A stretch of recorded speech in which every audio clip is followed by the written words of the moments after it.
السلام علیکم۔ اسلام میں بے وفا عورت کی پہچان۔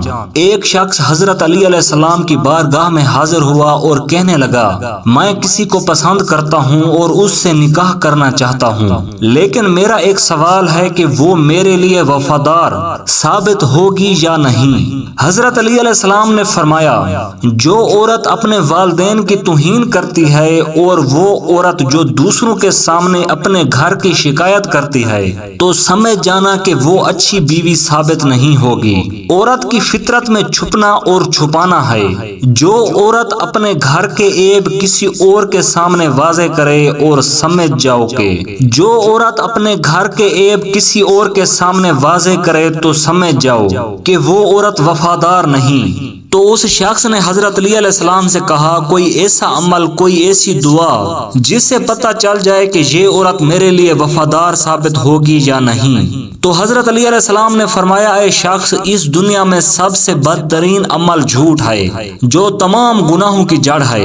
یاد رکھنا، جس عورت کی فطرت میں جھوٹ، فریب، دھوکہ ہو وہ عورت کبھی بھی کسی کا ساتھ نہیں دے سکتی۔ حضرت علی علیہ السلام نے جو چیزیں بتائی ہیں اس کے مطابق جو عورت اپنے والدین کی توہین کرتی ہے یعنی وہ اسے اس دنیا میں لے کر آئے ہیں ان کے خلاف باتیں کرے گی تو ایسی عورت کسی بھی طرح اچھی نہیں ہے۔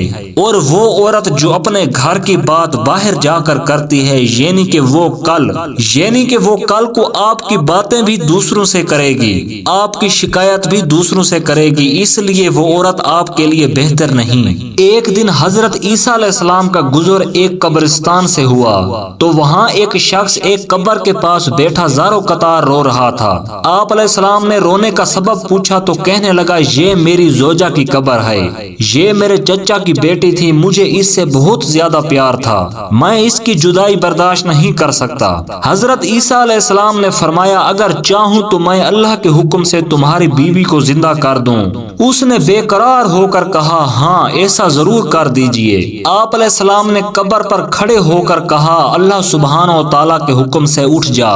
قبر پھٹی اور اس میں سے ایک حبشی غلام باہر نکلا جس پر آگ کے شعلے بھڑک رہے تھے۔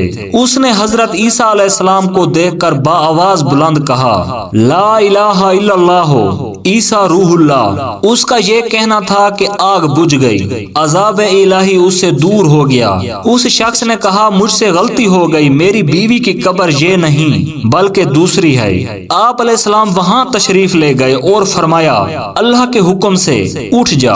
قبر پھٹی اور اس میں سے ایک حسین و جمیل عورت باہر نکل آئی۔ اس شخص نے دیکھتے ہی اس کا ہاتھ پکڑ لیا اور کہا، اے عیسیٰ علیہ السلام، یہی میری بیوی ہے۔ حضرت عیسیٰ علیہ السلام ان دونوں کو وہیں چھوڑ کر آگے تشریف لے گئے۔ وہ اپنی بیوی سے مل کر بہت خوش تھا۔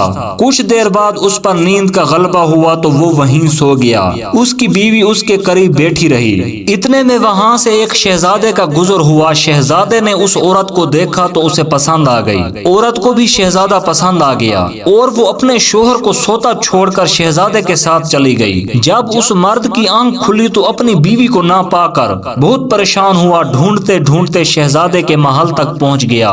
وہاں اسے اپنی بیوی نظر آئی تو کہا، یہ میری بیوی ہے۔ شہزادے نے کہا، تم جھوٹ بولتے ہو، یہ تو میری لونڈی ہے، یقین نہیں آتا تو اسی سے پوچھ لو۔ یہ سن کر اس بے وفا عورت نے فوراً کہا، ہاں میں شہزادے کی لونڈی ہوں، میں تو تمہیں جانتی تک نہیں، تم بے جا مجھ پر الزام لگا رہے ہو۔ یہ سن کر وہ روتا ہوا محل سے واپس آ گیا۔ کچھ دنوں بعد حضرت عیسیٰ علیہ السلام سے ملاقات ہوئی تو عرض کی، اے عیسیٰ علیہ السلام، میری بیوی جسے آپ نے زندہ کیا تھا اب شہزادے کے پاس ہے۔ شہزادہ اپنی لونڈی بتاتا ہے اور وہ بھی یہی کہہ رہی ہے کہ میں شہزادے کی لونڈی ہوں، تمہاری بیوی نہیں، آپ ہمارا فیصلہ فرما دیجئے۔ آپ علیہ السلام نے اس عورت سے فرمایا، کیا تو وہی نہیں ہے جسے میں نے اللہ کے حکم سے زندہ کیا تھا؟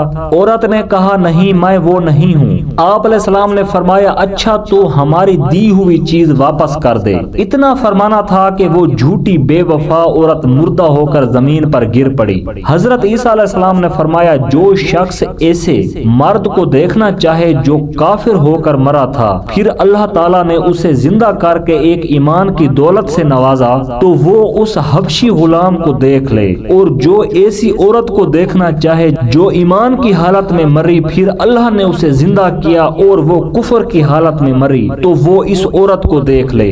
دوستو چینل کو سبسکرائب، ویڈیو کو لائک اور شیئر کرنا۔